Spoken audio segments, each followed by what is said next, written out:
الحمد لله نحمده ونستعينه ونستغفره ونؤمن به ونتوكل عليه ونعوذ بالله من شرور أنفسنا ومن سيئات أعمالنا من يهده الله فلا مضل له ومن يضلله فلا هادي له ونشهد أن لا إله إلا الله وحده لا شريك له ونشهد أن سيدنا ومولانا محمدا عبده ورسوله صلى الله تعالى عليه وعلى آله وصحبه وبارك وسلم تسليما كثيرا أما بعد أعوذ بالله من الشيطان الرجيم ومن أحسن قولا ممن دعا إلى الله وعمل صالحا وقال إنني من المسلمين صدق الله. صحیح آواز آگے برابر مجھے یہاں محسوس نہیں ہوتی. ہاں میرے محترم بزرگ اور بھائیوں، دین کی بات کا کہنا اور سننا ہم سب کی دینی ضرورت ہے. دین کی باتوں کا کہنا اور سننا ہماری ایسی ضرورت ہے جیسے ہمارے جسم کو کھانا اور پینے کی ضرورت ہے.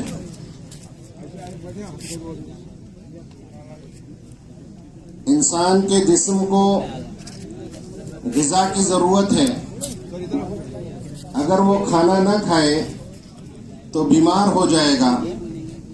اگر اسے پانی نہ ملے تو پریشان ہو جائے گا.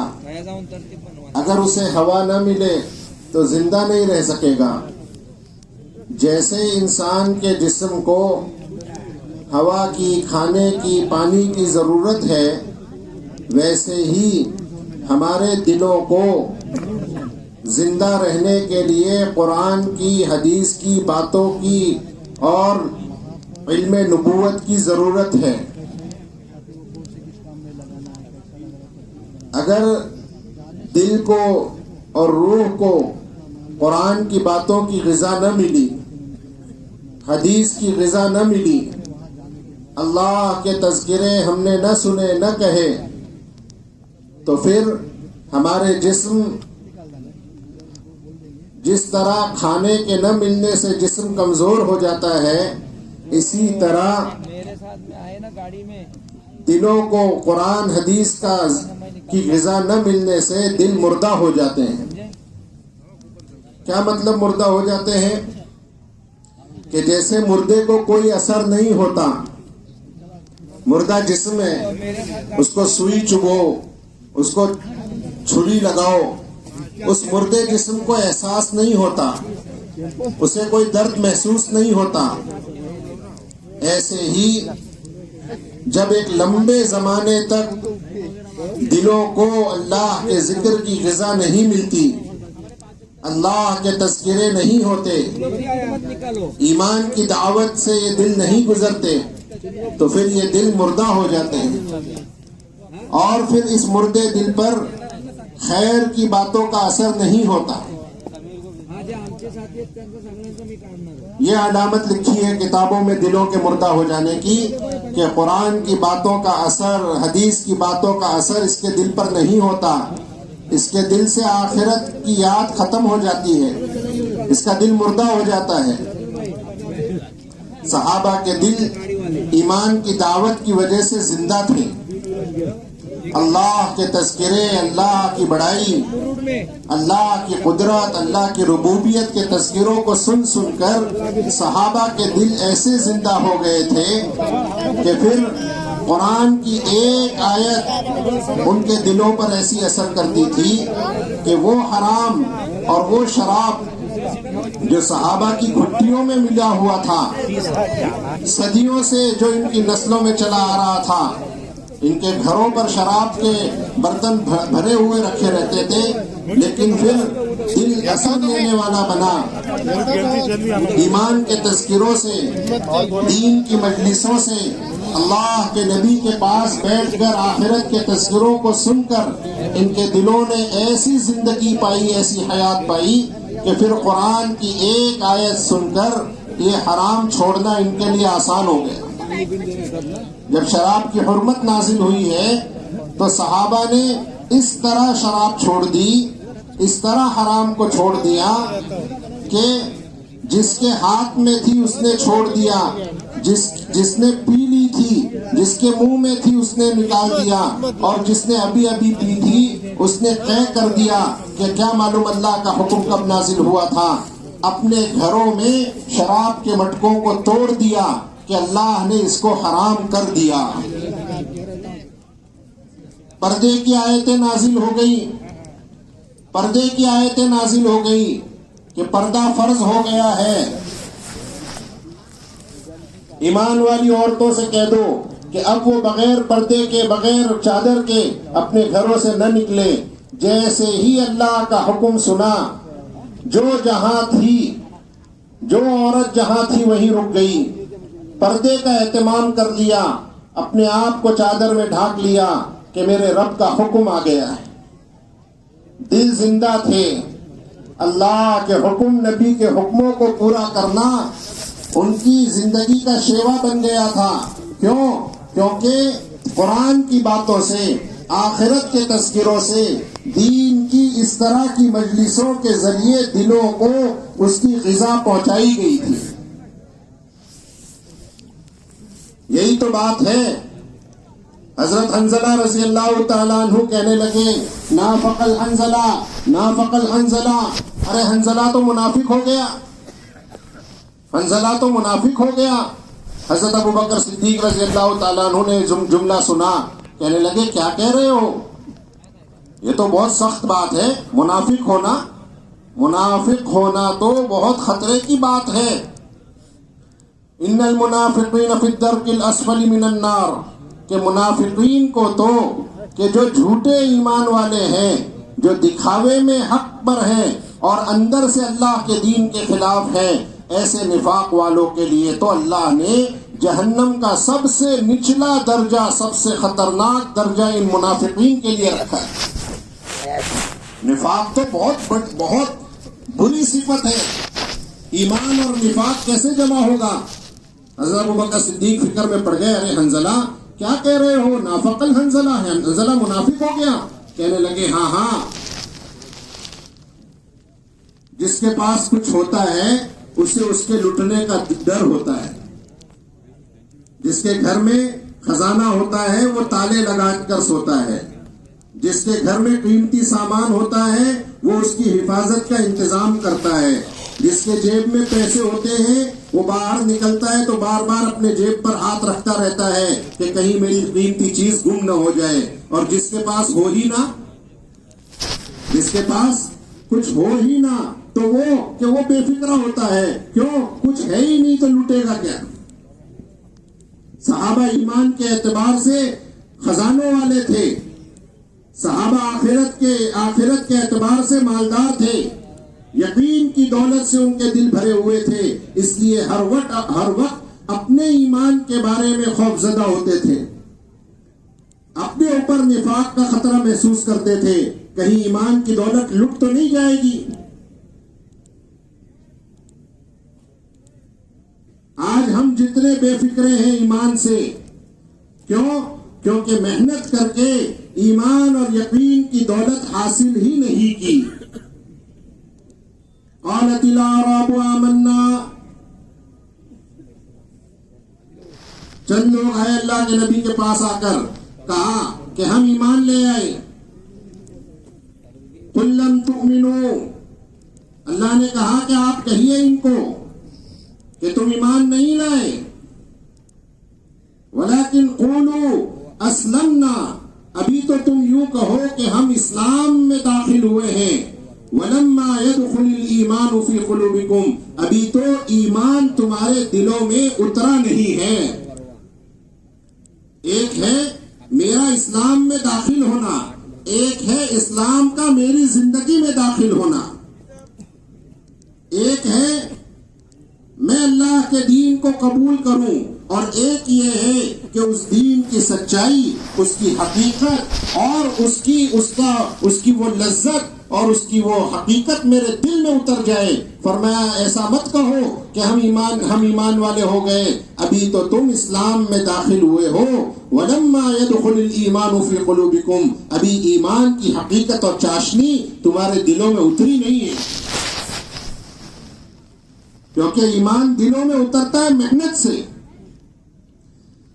ایمان دل میں اترتا ہے محنت سے، یقین دل میں اترتا ہے محنت سے، آخرت کی فکر دل میں آتی ہے قربانیوں سے، دنیا کی محبت نکلتی ہے دلوں سے اللہ کے دین کے لیے قربانیاں دینے سے۔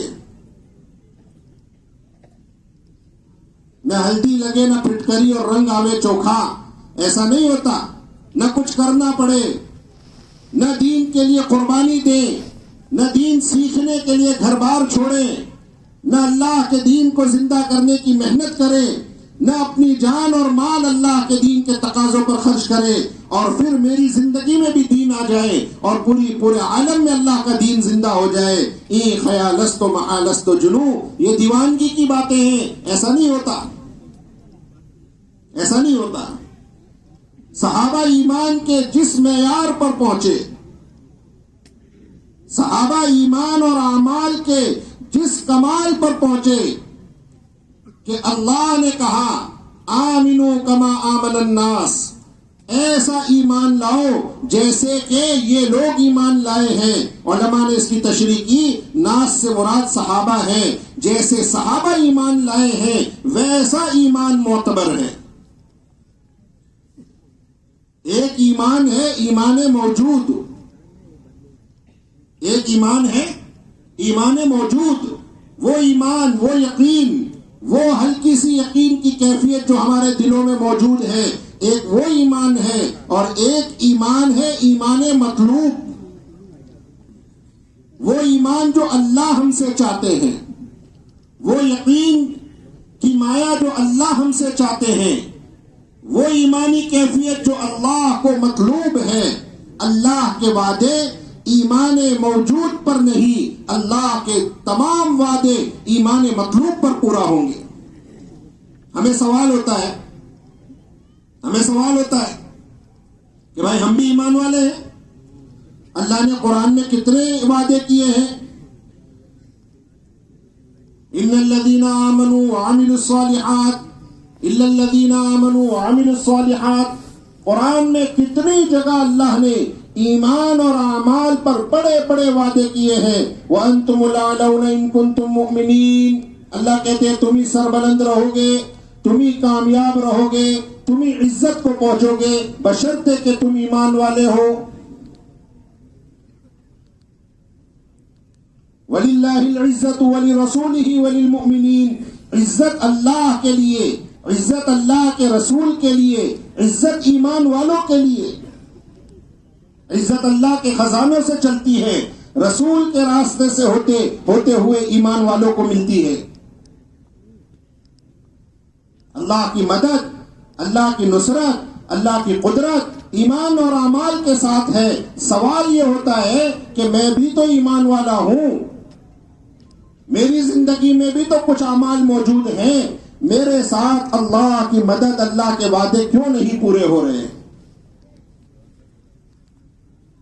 جب کوئی کہنے والا قرآن کی بات سناتا ہے اور کہتا ہے کہ ایمان اور اعمال پر اللہ نے دنیا کے بنانے کے بھی وعدے کیے ہیں، آخرت میں کامیاب کرنے کے بھی وعدے کیے ہیں، تو پھر ہم جیسے ایمان والے ہم اپنی زندگیوں کو دیکھ کر کہتے ہیں بھائی میں بھی تو مومن ہوں، میں بھی تو کلمہ پڑھنے والا ہوں، میں بھی نماز پڑھنے والا ہوں، میرے ایمان اعمال پر اللہ کے وعدے کیوں نہیں پورے ہو رہے؟ کیا نعوذ باللہ نعوذ باللہ، اللہ نہ کرے اللہ نہ کرے، کیا اللہ نے غلط کہا ہے؟ کیا قرآن کے اللہ کے وعدے حق نہیں ہیں؟ نہیں۔ ومن اصدق من اللہ قیلا، اللہ سے زیادہ سچا کون ہو سکتا ہے؟ جس نے سچ کو پیدا کیا، جس نے سچائی کا حکم دیا، اس سے بڑا سچا کون ہو سکتا ہے؟ اللہ کے وعدے سچ ہیں، اللہ کی بات حق ہے، جو اللہ نے کہہ دیا وہ پتھر کی لکیر ہے، ویسا ہی ہوگا جیسا اللہ نے کہا ہے۔ مسئلہ کہاں اٹکا ہوا ہے، یہ دیکھنے کی چیز ہے کہ مسئلہ اٹکا ہے میرے ایمان اور اعمال پر۔ ایک ہے ایمان اور اعمال کی شکل، ایک ہے ایمان اور اعمال کی حقیقت۔ اللہ کے وعدے حقیقت پر ہے، اللہ کے وعدے شکل پر نہیں ہیں۔ مجھے پیاس لگ رہی ہے، ابھی میرے سامنے کوئی پانی کی ایک تصویر لے آئے، ٹھنڈے پانی کی تصویر، بتاؤ اس تصویر کو دیکھ کر، اس شکل کو دیکھ کر کیا میری پیاس بجھ جائے گی؟ میں 10 بار زبان سے کہوں پانی پانی پانی، کیا پانی کہنے سے میری پیاس بجھ جائے گی کہ نہیں؟ پیاس تو بجھے گی تب جب پانی پیوں گا، حقیقت والا پانی، شکل والا نہیں، زبان کے کلمے والا نہیں، بلکہ حقیقت کا پانی جب مجھے ملے گا وہ میں پیوں گا تو میری پیاس بجھے گی۔ کسی نے کہا پیسوں سے یہ سامان خریدا جائے گا، کوئی روپیے پیسے کی تصویر بنا دے، اس کی فوٹو لے جا کر دے کہ بھائی پیسوں سے سامان ملتا ہے، یہ لو، یہ اس فوٹو سے مجھے سامان دے دو، ملے گا؟ کوئی 10 بار کہے پیسہ پیسہ، روپیہ روپیہ، کیا اس سے سامان ملے گا؟ کہ نہ پیسوں کی شکل سے کوئی چیز آئے گی، نہ پیسوں کے الفاظ سے کچھ نصیب ہوگا۔ پیسہ اگر حقیقت میں ہوگا تو اس کے بدلے میں سامان ملے گا۔ یہ ساری مثالیں ہیں۔ ایمان ایک ہے شکل والا، ایمان ایک ہے زبان کا کے بول والا، اور ایمان ایک ہے حقیقت والا۔ اللہ کے وعدے نہ شکل والے ایمان پر ہے، اللہ کے وعدے نہ زبان والے ایمان پر ہیں، اللہ کے وعدے تو اس حقیقت والے ایمان پر پورے ہوں گے جو اللہ اپنے ایک ایک بندے سے چاہتے ہیں۔ آمنو کما آمن الناس، ایمان لاؤ جیسے صحابہ ایمان لائے ہیں، جیسے ان لوگوں نے ایمان لایا ہے۔ قیامت تک کے لیے صحابہ کے ایمان کو معیار بنا دیا۔ اب جو یہ دیکھنا چاہتا ہو کہ میرے ساتھ اللہ کے وعدے کیوں نہیں پورے ہو رہے، وہ اپنے ایمان کو صحابہ کے ایمان کے ساتھ ملا کر دیکھ لے، وہ اپنی نماز کو صحابہ کی نماز کے ساتھ ملا کر دیکھ لے، وہ اپنے سچائی کو صحابہ کے سچائی کے ساتھ ملا کر دیکھ لے، وہ اپنے معاملات کو صحابہ کے معاملات کے ساتھ ملا کر دیکھ لے، وہ اپنی معاشرت کو، اپنے رہن سہن کو، اپنی زندگی گزارنے کے طریقے کو حضرت محمد صلی اللہ علیہ وسلم کے طریقے سے ملا کر دیکھ لے، اور صحابہ کی زندگیوں سے ملا کر دیکھ لے۔ کیوں؟ کیونکہ قرآن متن ہے، قرآن متن ہے، اللہ کے نبی کی زندگی اس متن کی شرح ہے، صحابہ کی زندگی اس شرح کی تشریح ہے۔ عائشہ صدیقہ رضی اللہ تعالیٰ عنہ سے پوچھا اللہ کے نبی کے اخلاق کیا تھے؟ فرمایا تم نے قرآن نہیں پڑھا؟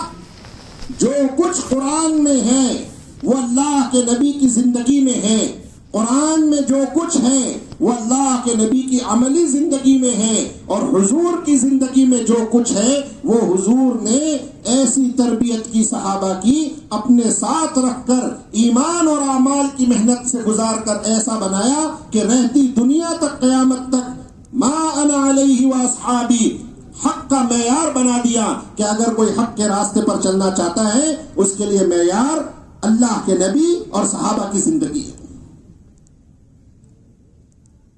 صحابہ نے ایمان کیسے بنایا؟ آج تو ہمیں ایمان کی ضرورت بھی محسوس نہیں ہوتی۔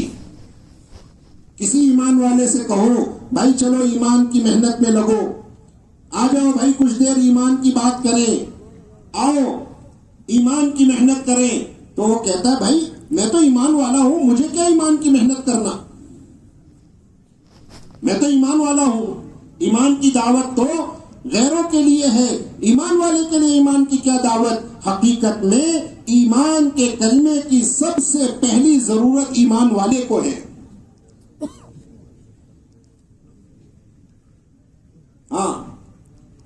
نے ایمان کیسے سیکھا؟ حضرت حنظلہ رضی اللہ تعالیٰ عنہ اپنے ایمان کے بارے میں خوفزدہ ہیں، کہہ رہے ہیں میں تو منافق ہو گیا۔ کہنے لگے کیوں؟ ایسا خیال کیوں آیا؟ خیال اس لیے آیا کہ ہم حضرت محمد صلی اللہ علیہ وسلم کے مجلس میں بیٹھتے ہیں، اللہ کے نبی ہمارے سامنے آخرت کے تذکرے کرتے ہیں، اللہ کے نبی ہمارے سامنے جنت کے تذکرے کرتے ہیں، جہنم کے تذکرے کرتے ہیں، مغیبات کے تذکرے کرتے ہیں، اللہ کا غیب ہمارے سامنے بیان کرتے ہیں، ہمارے آنکھوں کے سامنے جنت جہنم کھل کر آ جاتا ہے، ہمیں ایسا ڈر لگتا ہے، ہمیں ایسا محسوس ہونے لگتا ہے، یقین کی کیفیت اتنی اونچے درجے کی ہوتی ہے گویا کہ ہم اپنی آنکھوں سے جنت اور جہنم کو دیکھ رہے ہیں۔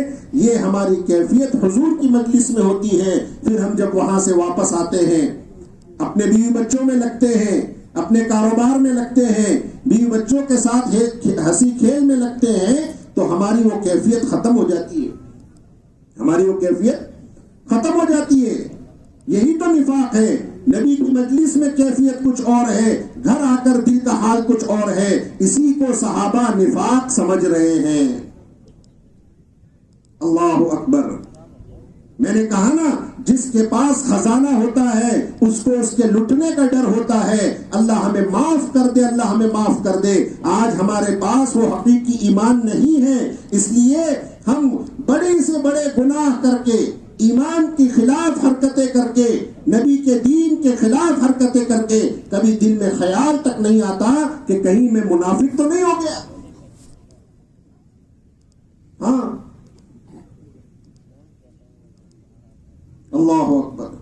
اس لیے فرمایا، حضرت جی فرما رہے تھے نظام الدین میں کہ ایمان کو ایمان کی علامتوں میں تلاش کرو، ایمان کو ایمان کی علامتوں سے سمجھو۔ مالدار آدمی اپنی علامتوں سے پہچانا جاتا ہے، یہ مالدار ہے۔ طاقتور آدمی اپنے جسم کی ساخت سے پہچانا جاتا ہے، یہ باڈی بلڈر ہے۔ ایمان والا ایمان کی علامتوں سے پہچانا جائے گا کہ اس کے اندر ایمان ہے یا نہیں۔ حدیث میں اس لیے فرمایا کہ اپنے ایمان کو حدیث پر پیش کرو۔ ایمان کی کیا علامتیں بیان کی گئی ہے؟ ایمان کی کیا علامتیں بیان کی گئی ہے؟ من قال لا الہ الا اللہ مخلصا بقلبہ دخل الجنہ۔ اللہ کے نبی صلی اللہ علیہ وسلم نے ارشاد فرمایا، جس نے دل کے اخلاص کے ساتھ لا الہ الا اللہ کہا وہ جنت میں داخل ہوگا۔ سارا مجمع کہو، لا الہ الا اللہ محمد الرسول اللہ۔ اللہ ہمارے اس کلمے کو قبول فرمائے۔ اللہ کے نبی نے فرمایا، جس نے دل کے اخلاص کے ساتھ لا الہ الا اللہ کہا، ہم نے بھی زبان کے ساتھ لا الہ الا اللہ کہا ہے، دل کے اخلاص کے ساتھ جس نے یہ کلمہ کہا، فرمایا اس پر جنت واجب ہو گئی، وہ جنت میں ضرور جائے گا۔ قیل وما اخلاصها یا رسول اللہ، صحابہ نے سوال کیا، اللہ کے نبی دل کا اخلاص کیا ہوتا ہے؟ یہ دین کے حدیث تھے۔ یہ کون تھے؟ صحابہ دین کے حدیث تھے۔ اللہ ہمیں معاف کر دے، آج جس چیز کی حرص کرنی چاہیے تھی وہ حرص ختم ہو گئی۔ آج ہم دنیا کے حدیث ہیں، صحابہ ایمان اور اعمال کے حدیث تھے۔ آج ہمارے سامنے کوئی بات کرے، وہ فلانی جگہ پر جو ہے تلوجہ کے پاس ایک بڑا پلاٹ مل رہا ہے، ہم سے بات بھی نہیں کر رہا، دوسرے سے بات کر رہا ہے، کان میں آواز پڑ جائے تو پھر بعد میں آ کے پوچھتے ہیں، حاجی صاحب وہ جو آپ پلاٹ کی بات کر رہے تھے کہاں ہے، وہ کتنے میں مل رہا ہے، کیسا سودا ہے؟ ہوتا نہیں ہوتا؟ سچ بتاؤ۔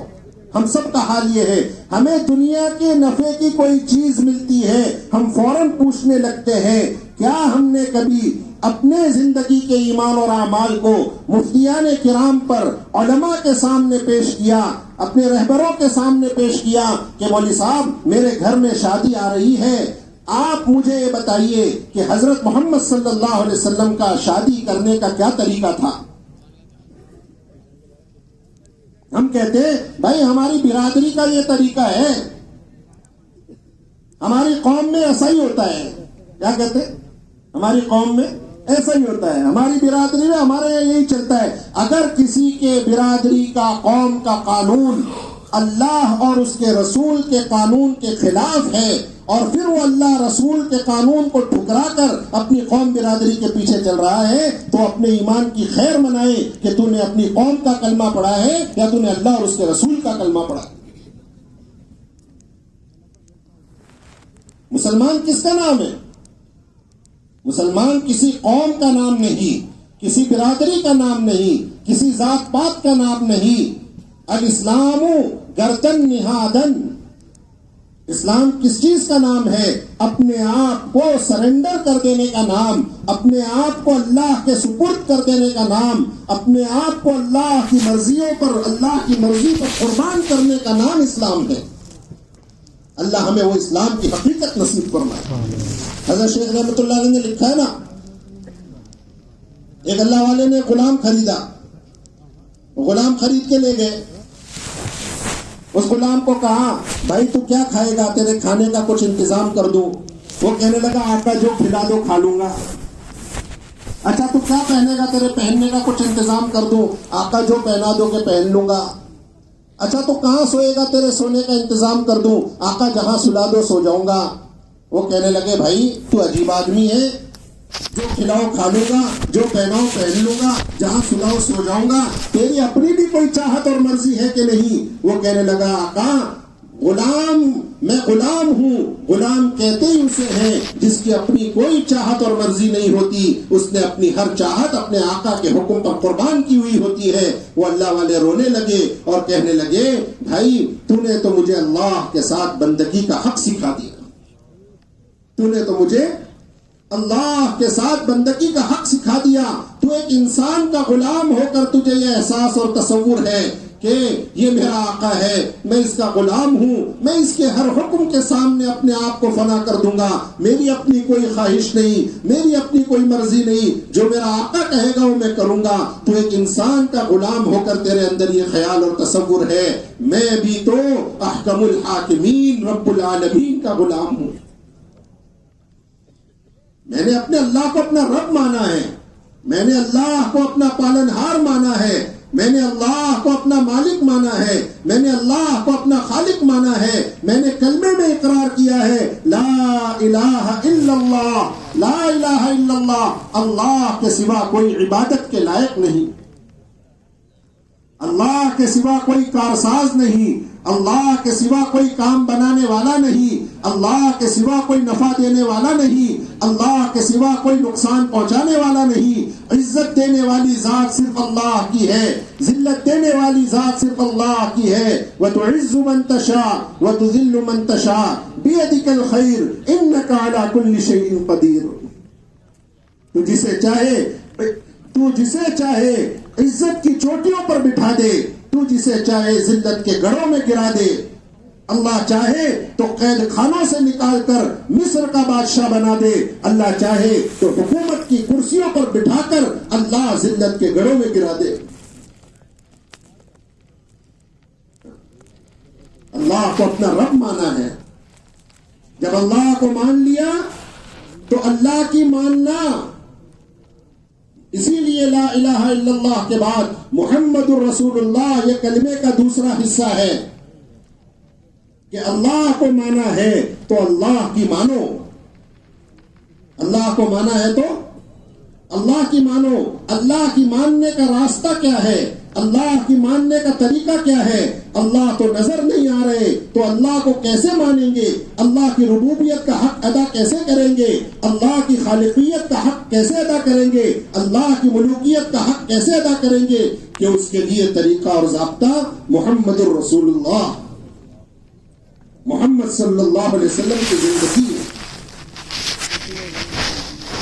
تمہارے لیے لقد کان لکم فی رسول اللہ اسوۃ حسنہ، اے دنیا کے انسانوں تمہارے لیے زندگی گزارنے کا بہترین طریقہ، تمہارے لیے زندگی گزارنے کا بہترین آئیڈیل، بہترین نمونہ اگر کوئی ہے جس کو تم اپنا رہبر بنا سکو، جس کو تم کاپی کر سکو، جس کو تم فالو کر سکو، جس کی باغ ڈور، جس کے ہاتھ میں تم اپنی زندگی کی باغ ڈور دے سکو، وہ ذات حضرت محمد مصطفیٰ صلی اللہ علیہ وسلم کی ذات ہے۔ کائنات کے بعد اسی لیے کہا کائنات میں اللہ کے بعد اگر کسی کا مقام اور مرتبہ ہے تو حضرت محمد مصطفیٰ صلی اللہ علیہ وسلم کا مقام ہے. ہماری کمزوری کیا ہے؟ ہم اللہ کو رب مانتے ہیں لیکن اللہ کی اطاعت نہیں کر رہے. ہم نبی کو اپنا نبی مانتے ہیں لیکن نبی کی زندگی میں کامیابی کا یقین نہیں کر رہے. اگر نبی کو نبی مانتے تو نبی کے طریقوں سے محبت کرتے. آج پوری دنیا میں سوال ہے کہ ہم ایمان والے کیوں پچھڑے ہوئے ہیں؟ کوئی کہتا ہے ہمارے پاس نالج کی کمی ہے، کوئی کہتا ہے ہمارے پاس پیسوں کی کمی ہے، کوئی کہتا ہے ہمارے پاس ٹیکنالوجی کی کمی ہے. لوگ دنیا والے اپنے اپنے ذہن سے، اپنے اپنے خیالات سے اپنی ناکامیوں کی وجہ تلاش کر رہے ہیں. آج تک کسی کو وہ حقیقت والی وجہ نہ مل سکی. ہر کوئی اپنے وہم و گمان سے بات کر رہا ہے. حقیقت یہ ہے کہ تم ہی سربلند رہو گے، تم ہی عزت والے رہو گے اگر تم مومن کامل ہو. اگر حضرت محمد صلی اللہ علیہ وسلم کی کامل اتباع کی ہوتی، اگر حضور کے طریقے کو اپنی زندگی، اپنا لاہی عمل بنایا ہوتا تو اللہ تمہیں ہر حال میں، ہر زمانے میں، ہر وقت میں، دنیا آخرت میں اللہ کامیاب کرنے کا وعدہ کر رہا ہے. ہاں، اللہ ہمیں اس کا یقین نصیب فرما دے. یہی وہ یقین تھا جس نے صحابہ کو عزت کی چوٹیوں پر پہنچایا. حضرت عمر رضی اللہ تعالیٰ عنہ پہنچے ہیں قسطنطنیہ پر. لوگوں نے کہا آپ بڑے بڑے بادشاہوں سے ملنے جا رہے ہیں، آپ کے کرتے پر پیون لگے ہوئے ہیں. ہاں، کرتے پر صحابہ کی زندگیاں سیدھی سادی، صحابہ کی زندگیاں. عائشہ صدیقہ رضی اللہ تعالیٰ عنہ فرماتی ہے ایک جوڑا تھا میری شادی کا، ایک کرتا تھا میری شادی کا، مدینے کی کتنی ہی بچیوں کا نکاح اس ایک جوڑے میں ہو گیا. ہاں، مدینے کی بچیاں آتی تھی، وہ جوڑا مانگتی تھی، نکاح ہو جاتا تھا، لوٹا دیتی تھی. ایک جوڑے میں کتنی بچیاں رخصت ہو گئی. اور ہم نے شادیوں میں اور ہم نے اپنے گھر کی تقریبات میں وہ اللہ کے نبی کے دین کا مذاق بنایا ہے. اللہ ہم سب کو معاف کر دے. ابھی آپ نے دیکھا نکاح ہوا، کیا خرچہ آیا؟ کیا خرچہ آیا؟ اللہ کے نبی کے طریقوں کو چھوڑ کر ہم نے اپنی زندگیوں کو عذاب بنایا ہوا ہے. 10 سال کماتے ہیں اور پھر شادی کے ایک دن پر وہ خرچہ کر کر قرضے میں ڈوب جاتے ہیں اور سمجھتے ہیں کہ ہم نے تو بڑا نام کمایا، واہ واہ ہو گئی، شہرت ہو گئی. نہیں، تم نے اپنی زندگی کو خود ہی جنجال بنایا ہے. نبی نے تو تمہارے لیے آسانی کی تھی. اعظم النکاح برکۃ ایسرھا مؤونہ، فرمایا سب سے برکت والا نکاح وہ ہے جس میں تکلفات کم ہو، خرچے کم ہو. شادی کو اتنا آسان بنایا تھا. ضرورت ہے، ضرورت میں اسراف مت کرو، فضول خرچی مت کرو. ایک نیکی ہے، ایک عبادت ہے، ایک زندگی کی حاجت ہے، اسے آسانی سے پورا کر لو.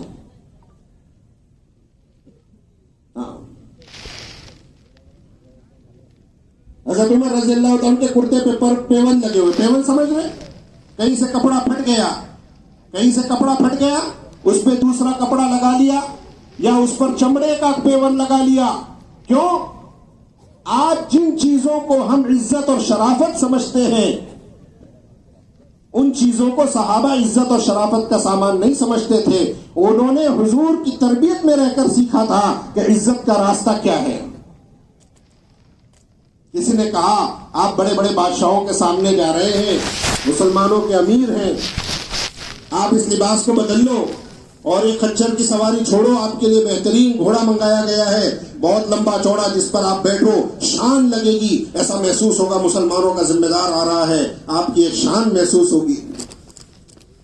حضرت عمر رضی اللہ تعالیٰ عنہ نے پہلے تو ساتھیوں کی بات مان لی، اپنا وہ پرانا لباس اتارا اور وہ ریشمی اور وہ جو ہے اچھا کپڑا، بہترین نیا ایک دم بھاری بھرکم کپڑا وہ پہنا اور اس گھوڑے پر بیٹھے اور 2 قدم وہ گھوڑا چلا اور کہنے لگے روکو روکو روکو، میں نے سنا تھا شیطان پر سوار ہوتا ہے، آج میں نے دیکھ لیا. دل کی کیفیت بدلی ہوئی محسوس ہوئی. فوراً اترے، فوراً اترے، اس لباس کو نکالا اور پھر ایک جملہ کہا جو ہم سب کی تربیت کے لیے اور ہمیں وہ حقیقت سمجھانے کے لیے کافی ہے. اللہ کرے ہمارے دلوں میں بھی وہ ایمان کی کیفیت اترے. فرمانے لگے انا کنا اذل الناس فاعزنا اللہ بالاسلام. ارے ہم تو ذلیل لوگ تھے، اللہ نے ہمیں اسلام کے ذریعے، دین حق کے ذریعے اللہ نے ہمیں عزت دی تھی. اذا ابتغینا العزة بغیر ما اعزنا اللہ یذلنا اللہ.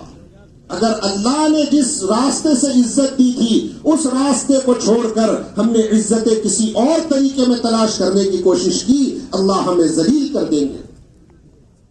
اپنا وہ طریقہ جو حضور کے زمانے میں تھا اسی سے اس ملک میں داخل ہوئے. اللہ نے فتح نصیب فرما دی. ہمارے لیے سبق ہے کہ ہماری ترقی اور ہماری کامیابی آگے بڑھنے میں نہیں، پیچھے ہٹنے میں، اتنا پیچھے ہٹنے میں کہ ہم چلے جائیں صحابہ کے دور تک. ہاں، صحابہ کی زندگیاں، صحابہ کے معاملات، صحابہ کا کاروبار اسلام نے منع نہیں کیا. اسلام نے منع نہیں کیا کاروبار مت کرو، بزنس مت کرو، دنیا کمانے سے اسلام نے منع نہیں کیا.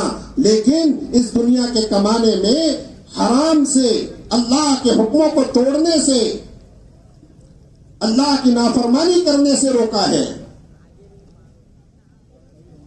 صحابہ ملکوں میں گئے، تجارت کی، سچائی کے ساتھ کی، امانت داری کے ساتھ کی. یہ دو بنیادی وصف ہیں. سچ بولیں گے. کیوں؟ کیونکہ ایک ہے نظر اور ایک ہے خبر. نظر یہ آ رہا ہے کہ سچائی، سچ بولنے پر نقصان ہو جائے گا.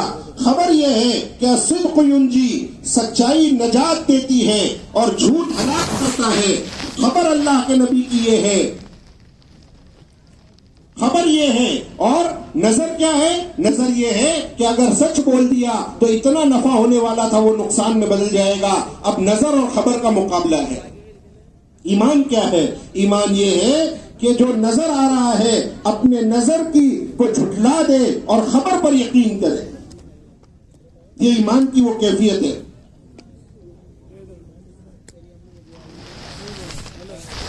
جب خندق کے موقع پر پورا عرب صحابہ پر چڑھ دوڑا اور منافقین جو تھے، جن کے دلوں میں نفاق تھا، جن کے دلوں میں ایمان کمزور تھا، وہ اس بڑے جتھے کو دیکھ کر کہنے لگے کہ ما وعدنا اللہ ورسولہ الا غرورا. اللہ رسول نے تو ہمارے ساتھ دھوکے کا وعدہ کیا ہے. وہ تو کہہ رہے تھے تم کامیاب ہو جاؤ گے، اللہ کی مدد آئے گی. یہاں تو ہم اپنی حفاظت کے لیے خندقیں کھود رہے ہیں اور یہ سارے لوگ چڑھائے ہیں. کہاں گئے اللہ رسول کے وعدے؟ حالات کے بگڑنے پر، حالات کے سنگین ہونے پر، مخالف حالات میں منافقین کی زبان سے یہ نکلا کہ اللہ رسول کے وعدے جھوٹے ہیں، اللہ رسول کے وعدے دھوکے ہیں. ایمان والوں کی زبان سے کیا نکلا؟ ایمان والوں کے زبان سے نکلا کہ اللہ اور اس کے رسول نے جو وعدہ کیا ہے وہ حق ہے. نظر کچھ آ رہا ہے، نظر یہ آ رہا ہے کہ ہم تعداد میں کم ہیں، نظر یہ آ رہا ہے کہ ہم اپنی حفاظت کے لیے خندقیں کھود رہے ہیں، وہاں پورا جتھا ہماری طرف بڑھ رہا ہے. یہ نظر ہے، لیکن خبر اللہ رسول کی یہ ہے کہ تم اللہ کے دین پر جمو، اللہ کے دین کی محنت پر جمو، اللہ کے کلمے کی دعوت پر جمو. اللہ کا وعدہ تمہارے ساتھ حق ہے. ہاں،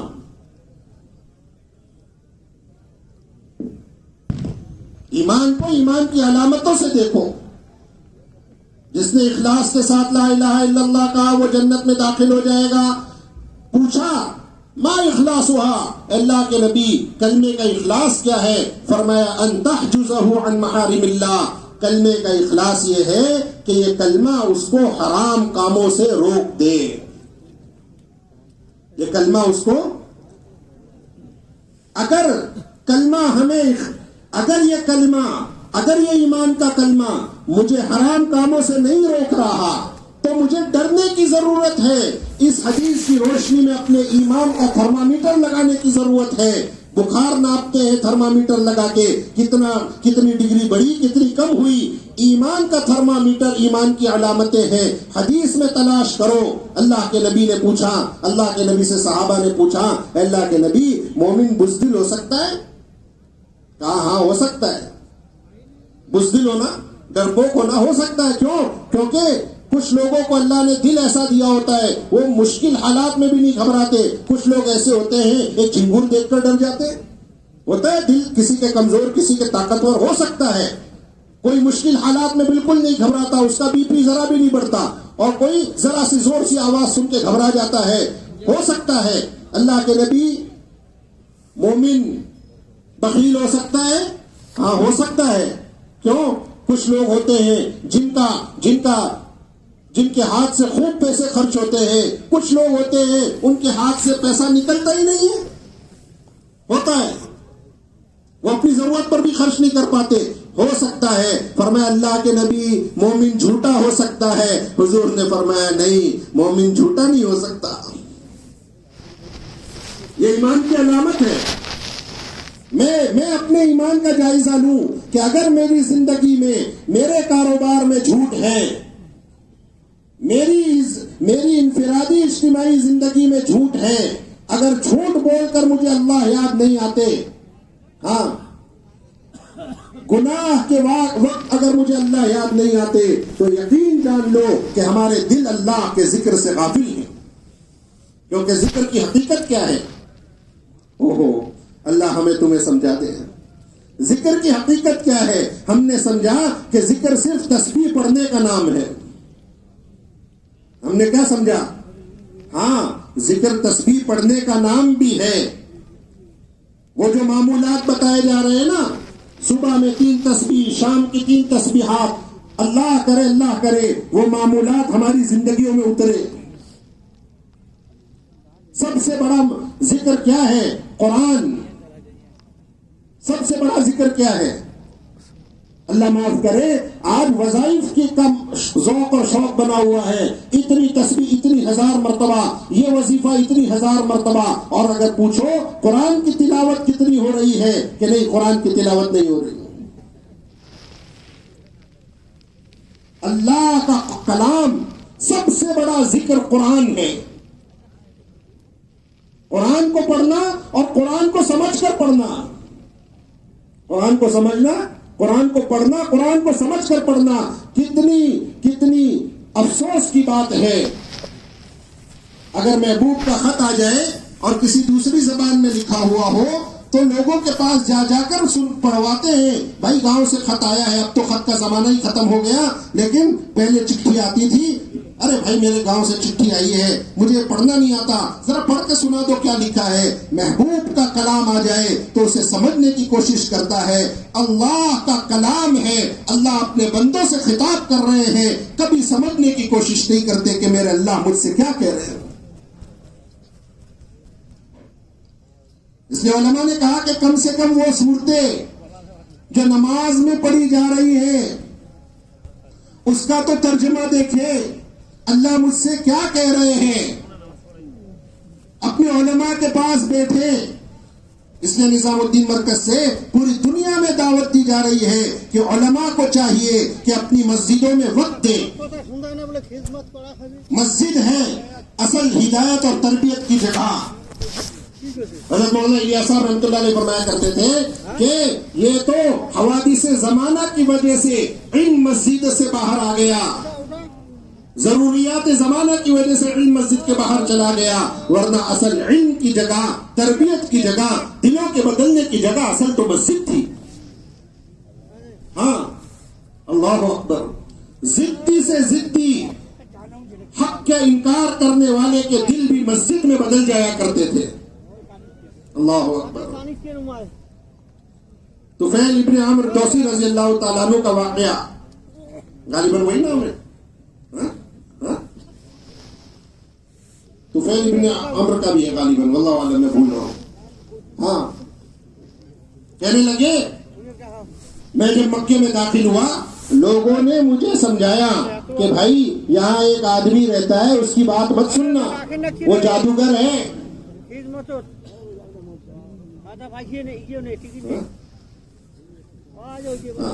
وہ جادوگر ہے، اس کی بات نہیں سننا۔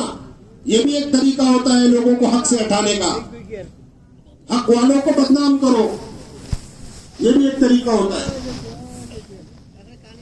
تو جو مکے میں آتا لوگ بدنام کرتے اللہ کے نبی کو، بھائی یہاں ایک جادوگر رہتا ہے، اس کی بات ہی مت سننا، اس کے قریب ہی مت جانا، اس کے کلام میں جادو ہے، وہ میاں بیوی میں دشمنی کرا دیتا ہے، وہ بھائی بھائی میں دشمنی کرا دیتا ہے، اس کی بات ہی نہیں سننا۔ کیونکہ باطل کا ہر زمانے میں طریقہ رہا ہے کہ حق سے روکنے کا ایک طریقہ یہ ہے کہ حق والوں کو بدنام کرو۔ کیوں؟ کیونکہ حق کے اندر وہ تاثیر ہے کہ جب حق کو سنے گا، حق کو دیکھے گا، حق کے قریب جائے گا تو دل خود بخود متاثر ہوگا۔ لوگوں نے سمجھایا، ارے بھائی بات ہی مت سننا۔ کہنے لگے مجھے اتنا ڈرایا کہ میں نے اپنے کان میں روئی ڈال دی۔ میں نے اپنے کان میں کیا ڈال دی؟ ہاں، یہ کوئی نئی بات نہیں ہے، ان سے قریب نہیں جانا، ان کا سننا نہیں، کوئی نئی نہیں ہے، پہلے سے ہو رہا ہے۔ کان میں روئی ڈال دی کہ نہ رہے باس نہ بجے بانسری، نہ آواز کانوں میں پڑے گی، نہ میرے اوپر اس کے جادو کا اثر ہوگا۔ اتنا مجھے ڈرایا، کانوں میں روئی ڈال دی، اور پھر کعبے پر گئے، حرم میں گئے۔ اللہ کے نبی پاک علیہ الصلوۃ والسلام حرم میں نماز پڑھ رہے تھے اور نماز میں قرآن پڑھ رہے تھے۔ حرم مسجد ہے، حرم کیا ہے؟ مسجد ہے، مسجد حرام ہے۔ اللہ کے نبی قرآن کی تلاوت کر رہے تھے، ہم قرآن پڑھتے ہیں تالین، صحابہ اور اللہ کے نبی قرآن پڑھتے تھے داعین۔ ہم تلاوت کی غرض سے قرآن پڑھتے ہیں، اس لیے ہمارے دل اس کے اثر نہیں لیتے۔ صحابہ دعوت کے طور پر قرآن پڑھا کرتے تھے۔ ہاں، آپ نے سنا نہیں واقعات میں کہ صحابی اللہ کے نبی نے قرآن کی آیت پڑھی، حضرت عمر کے سامنے اللہ کے نبی نے قرآن کی آیت پڑھی، طٰہٰ مَا أَنزَلْنَا عَلَيْكَ الْقُرْآنَ لِتَشْقَىٰ۔ حضور نے نہیں، حضرت عمر رضی اللہ تعالیٰ عنہ کے گھر میں جو واقعہ پورا پیش آیا ہے، اس میں پھر کیا ہوا کہ جب قرآن پڑھی حضرت عمر نے، دل پر اثر ہوا۔ قرآن صحابہ سنایا کرتے تھے دعوت کے طور پر۔ اللہ کے نبی قرآن پڑھ رہے ہیں، طفیل بن عمر کعبے کے چکر لگا رہے ہیں، اور اس وقت دل میں خود ہی خیال آیا، مسجد ایسی جگہ ہے، مسجد ایسی جگہ ہے، اللہ کا گھر ہے، اللہ کا گھر ہے، اللہ کے گھر میں وہ اثر ہے کہ دل خود بخود حق کی طرف مائل ہوتے ہیں۔ خود ہی خیال آیا دل میں، اے طفیل یہ کیا نادانی کر رہا ہے، تو اپنے قوم کا شاعر لبیب سمجھدار آدمی ہے، لوگوں کے بہکانے سے بہک گیا۔ ارے سن تو صحیح، سن تو صحیح کیا کہہ رہا ہے، تیرے پاس عقل ہے، تو سمجھ سکتا ہے، حق اور باطل کو سمجھ سکتا ہے، جھوٹ اور سچ کو سمجھ سکتا ہے، صحیح غلط کی تفریق تو کر سکتا ہے، یہ کیا نادانی کر رہا؟ یہ نادانی ہے۔ ایک طرف کی بات سن کر فیصلہ کر دینا یہ نادانی ہے۔ کفا بالمرء کذبا ان یحدث بکل ما سمع، انسان کے جھوٹا ہونے کے لیے اتنا کافی ہے، جو سنے اسے آگے بھیج دے، انسان کے جھوٹا ہونے کے لیے اتنا کافی ہے۔ اس نے کہا کہ کبھی بھی ایک طرف کی بات سن کر فیصلہ مت کرنا، کبھی بھی ایک طرف کی بات سن کر فیصلہ مت کرنا، یہاں تک کہ اگر کوئی ایک آنکھ ہاتھ میں لے کر آئے کہ فلانے نے میری ایک آنکھ نکال دی، اس ایک اکیلے کی بات سن کر فیصلہ مت کرنا، ہو سکتا ہے اس نے سامنے والے کی دو نکال کر آیا ہو۔ ہاں، مسجد میں آ کر دل میں خیال ہوا کہ حق بات کو سننا چاہیے، کانوں سے روئی نکالی، اللہ کے نبی کی قرآن سنی، اور دل میں بات آئی کہ یہ کسی شاعر کا کلام نہیں ہو سکتا۔ میں نے عرب کے بڑے شعراء کو سنا ہے، میں بڑا سمجھدار ہوں، مجھے عرب کے بڑے کلام یاد ہیں، کوئی شاعر ایسا کلام پیش نہیں کر سکتا، نہ یہ کسی جادوگر کا کلام ہے، نہ یہ کسی شاعر کا کلام ہے، یہ ضرور آسمانی بات ہے۔ مسجد میں آنے پر ضدی سے ضدی کافر کیا بھی دل پلٹ سکتا ہے، اسی لیے حضور پاک علیہ الصلوۃ والسلام نے اللہ اکبر طائف والے جب اسلام کی طرف رغبت کر کے آئے، جب طائف والے اسلام کی طرف رغبت کر کے آئے تو طائف والوں نے آ کر شرط رکھی، وہ شرط رکھی کہ اللہ ہمیں معاف کر دے، اللہ ہمیں معاف کر دے، آج ہم ایسا اسلام چاہتے ہیں جیسا طائف والے چاہتے تھے۔ طائف والوں نے کیا شرط رکھی؟ ہم اسلام تو قبول کریں گے لیکن نماز نہیں پڑھیں گے۔ سچ بتاؤ، اللہ ہمیں معاف کر دے، جب ایمان کی محنت چھوٹ جاتی ہے، ایمان کمزور ہوتا ہے تو اعمال کا جنازہ نکلتا ہے، اعمال کھوکھلے ہو جاتے ہیں۔ ہم اسلام تو قبول کریں گے لیکن نماز نہیں پڑھیں گے۔ اللہ کے نبی نے فرمایا ایسے دین میں کوئی خیر ہی نہیں ہے جس میں نماز نہ ہو۔ اسلام میں نماز کا درجہ ایسا ہے، موضع الصلاۃ فی الدین کموضع الراس علی الجسد، فرمایا کہ نماز کا درجہ دین میں ایسا ہے جیسا کہ انسان کے جسم میں سر کا درجہ ہے۔ بغیر ہاتھ کا انسان دیکھا ہے آپ نے؟ دیکھا ہے۔ بغیر پیر کا دیکھا ہے؟ دیکھا ہے۔ بغیر سر کا دیکھا ہے کہ نہیں؟ ہاتھ کے بغیر جسم ہو سکتا ہے، پیر کے بغیر انسان ہو سکتا ہے، لیکن سر کے بغیر نہیں ہو سکتا۔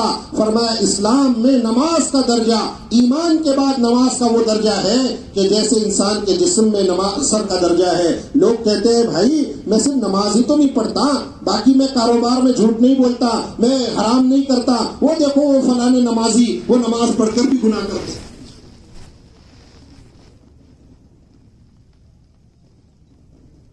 اللہ کے نبی نے فرمایا ایسے دین میں کوئی خیر نہیں جس میں نماز نہ ہو، نماز تو پڑھنی ہوگی۔ دوسری شرط کیا رکھی؟ کہنے لگے کہ ہم اسلام تو قبول کریں گے لیکن اللہ کے راستے کی جد و جہد نہیں کریں گے، اور ہم اسلام تو قبول کریں گے لیکن اپنے بتوں کو اپنے ہاتھ سے نہیں توڑیں گے۔ اللہ کے نبی نے کہا کوئی بات نہیں، وہ ہم توڑوا دیں گے۔ ایسے سخت لوگ جو اسلام قبول کرنے آئے ہیں، حق کو قبول کرنے آئے ہیں، لیکن ان کی شرطیں کتنی سخت ہیں۔ اللہ کے نبی نے طائف والوں کے لیے خیمہ مسجد نبوی میں لگوایا اور فرمایا میں نے یہ اس لیے کیا ہے لیکون ارق لقلوبہم، تاکہ ان کے دلوں کے نرم پڑنے کا یہ مسجد کا ماحول ذریعہ بن جائے۔ مسجد میں کیوں ٹھہرا رہے ہیں؟ مسجد میں کیوں ٹھہرا رہے ہیں؟ تاکہ مسجد کے ماحول میں دل نرم پڑے ہدایت کی طرف، دل نرم پڑے آخرت کی طرف۔ یہی وجہ ہے اللہ کے راستے میں نکل کر 4 مہینے کسی سیٹ صاحب کے بنگلے پر جا کے نہیں رکتے، کسی سیٹ صاحب کی کوٹھی پر جا کر نہیں رکتے، کسی مالدار کے گھر پر جا کر نہیں رکتے، بلکہ 4 مہینہ اللہ کے راستے میں جا کر مسجد کے ماحول میں ٹھہرتے ہیں۔ مسجد ہدایت کا مرکز ہے، مسجد ایمان کا پاور ہاؤس ہے۔ اللہ کے نبی پاک علیہ الصلوۃ والسلام نے اس امت کو مسجد والا بنایا تھا۔ آج اللہ ہمیں معاف کر دے، ہمارے دل مسجد میں لگتے نہیں ہیں۔ لکھا ہے علماء نے اگر مسجد میں دل نہ لگے اور مسجد سے فوراً نکلنے کا من کرے تو سمجھ لو کہ دل بیمار ہے، اللہ کے گھر میں من نہیں لگتا ہے۔ علماء نے لکھا ہے کہ اگر قرآن پڑھنے میں من نہ لگے تو سمجھ لو کہ دل بیمار ہے، اللہ سے بات کرنے میں اسے مزہ نہیں آتا۔